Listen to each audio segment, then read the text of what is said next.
Del Evangelio de Mateo. En aquel tiempo habló Jesús a la gente y a sus discípulos diciendo: en la cátedra de Moisés se han sentado los escribas y los fariseos. Haced y cumplid todo lo que os digan, pero no hagáis lo que ellos hacen, porque ellos dicen pero no hacen. Lían fardos pesados y se los cargan a la gente en los hombros, pero ellos no están dispuestos a mover un dedo para empujar. Todo lo que hacen es para que los vea la gente, alargan las filactelias y agrandan las orlas del marto. Les gustan los primeros puestos en los banquetes y los asientos de honor en las sinagogas, que les hagan reverencias en las plazas y que la gente los llame rabí. Vosotros en cambio no os dejéis llamar rabí, porque uno solo es vuestro maestro y todos vosotros sois hermanos.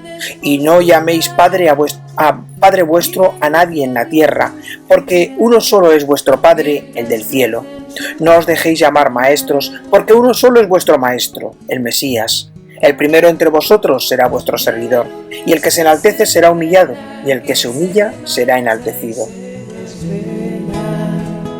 Que celebra con nosotros, que sufre con nuestras... Jesús se dirige a la gente y a sus discípulos para hablarles de los escribas y de los fariseos y advertirles: haced y cumplid lo que os digan, pero no hagáis lo que ellos hacen, porque ellos no hacen lo que dicen. Y no se valora en monedas. De ellos dice que se han sentado en la cátedra de Moisés. De acuerdo al uso rabínico, sentarse en la cátedra o silla de alguien significaba primariamente ser el sucesor de un maestro y tener el derecho de enseñar con su misma autoridad. Posteriormente, la cátedra de Moisés llegó a designar la sede de mayor honor en las sinagogas. Estaba reservada a quien presidía la asamblea. La que se da sin reserva. Los fariseos, que significa separados, eran una secta judía. En los tiempos de Jesús se calcula en 6.000 el número de sus miembros. A esta secta se la relaciona comúnmente con los asideos, que significa piadosos, y que en tiempo de los macabeos lucharon ferozmente contra la influencia pagana. Entre sus miembros se encontraba la totalidad de los doctores de la ley, como también un cierto número de sacerdotes. Sus miembros trataban de mantenerse fervorosos en la oración y fieles en la práctica de la ley de Moisés, así como a sus tradiciones orales. Con nuestras penas, en un Dios que de amor llena.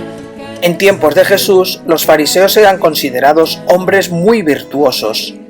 Jesús admira su celo, así como su solicitud por la perfección y la pureza. Sin embargo, la excesiva importancia que dieron a sus tradiciones humanas terminó por ahogar el espíritu de la ley. Por otro lado, hinchados en su soberbia por su ciencia y práctica legal minuciosa, terminaron por desprestigiar a los ignorantes y excluir a los pecadores y publicanos del reino de los cielos, mientras que ellos se consideraban justificados ante Dios por sus obras. Como camino y futuro, como camino y futuro. Después de una larga preparación, los escribas y muchos de los fariseos dedicados al estudio de la ley lograban el título oficial de rabí con una ceremonia que incluía la imposición de manos. Por esta imposición se realizaba la transmisión de la potestad de enseñar, que según ellos se remontaba hasta Moisés en una cadena ininterrumpida. Asimismo, afirmaban haber recibido de él la tradición y el encargo de custodiar la ley para enseñarla fidedignamente. Compra paz y conciencias. En cuanto a estudiosos y transmisores de la ley, Jesús enseña a sus oyentes que deben hacer y cumplir lo que les digan. Su magisterio es bueno, pero les advierte inmediatamente: pero no haced lo que ellos hacen, porque ellos no hacen lo que dicen. Lamentablemente, aquellos fariseos, aun cuando enseñaban fielmente la ley, no cumplían siempre lo que predicaban. La incoherencia podía apartar a muchos de la misma ley, como suele suceder cuando alguien niega con sus obras lo que predica con sus labios. El Señor establece una importante distinción. La incoherencia de la persona que predica la ley no debe ser causa para rechazar la ley o las enseñanzas que se fundan sólidamente en ella. Por ello, el hecho de los mismos maestros de la ley no cumplan lo que enseñan no debe ser ocasión para apartarse de la ley. Todo lo contrario, aun cuando fallen los mismos maestros, todos deben esforzarse en practicar las enseñanzas recibidas de ellos. La doctrina, independientemente de la incoherencia de quien la enseña, es buena y debe ser obedecida. El mal ejemplo, el escándalo que puedan producir o la incoherencia de los fariseos no debería ser excusa para que los judíos rechazaran sus enseñanzas.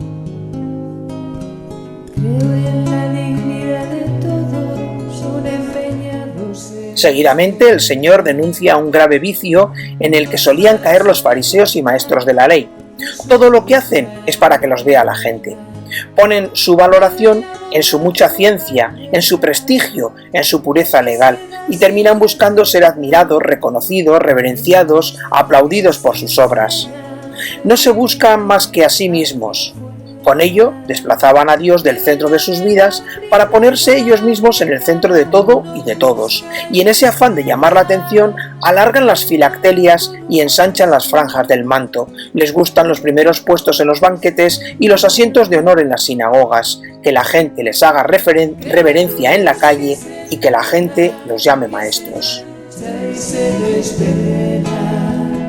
Que celebra con nosotros. La palabra filacteria viene del griego y significa custodia. Las filacterias son unas cajitas en las que se metían las membranas en las que se escribían las palabras de la ley. Estas cajitas o custodias se ataban con tiras de cuero al brazo izquierdo y también se llevaban colgadas en la frente. Esta costumbre obedecía a la exhortación que se leía en la Torá, al referirse a los preceptos de la ley. Las membranas se usaban en el momento de la oración, y el Señor denuncia cómo los fariseos, para aparentar ser más piadosos o religiosos que los demás judíos, llevaban estas filacterias mucho más anchas.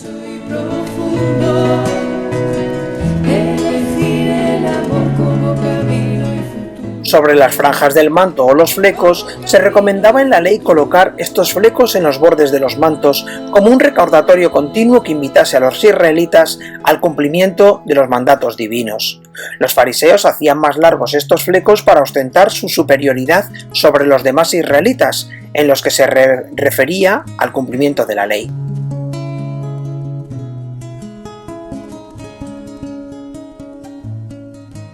En las asambleas o banquetes, los puestos de mayor importancia se daban principalmente por razón de la edad, pero también por razón de la dignidad del personaje o por su sabiduría. Dado que era menos frecuente otorgar los puestos más importantes por motivos de dignidad, los fariseos buscaban que se les asignase a ellos estos puestos por considerarse dignos, sabios y superiores a todos los demás.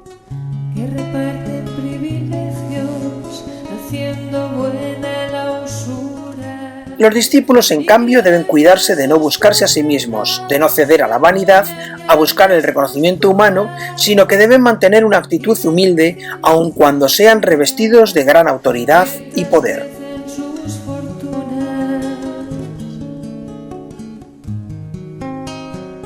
Maestro y padre son expresiones sinónimas en la manera de hablar hebrea, y significan lo mismo con diferencias tan solo de matiz. En cuanto al título de rabí, que se traduce como maestro mío, era el título más codiciado por los fariseos y doctores de la ley. Un rabí o maestro era una importante autoridad en Israel, y con esa autoridad podía fijar un punto o añadir un elemento más de la interpretación de la tradición y de la doctrina judía. Y no se valora en moneda. Jesús propone la norma de conducta que debe guiar a quienes sean nombrados para los primeros puestos, los puestos de magisterio, de gobierno, de guía u orientación para su pueblo. El primero entre ustedes sea servidor de los demás. La jerarquía no debe ser buscada para honor o engrandecimiento de la persona, debe aceptarse y ejercerse en espíritu de humilde servicio o diaconía para con los demás. En la amistad que sincera hace vivir hacia afuera. Creo en la verdad primera que cada uno busca y espera, en la paz con uno mismo que reconforta y serena. Creo en un Dios que se enreda, que se mancha y se despega.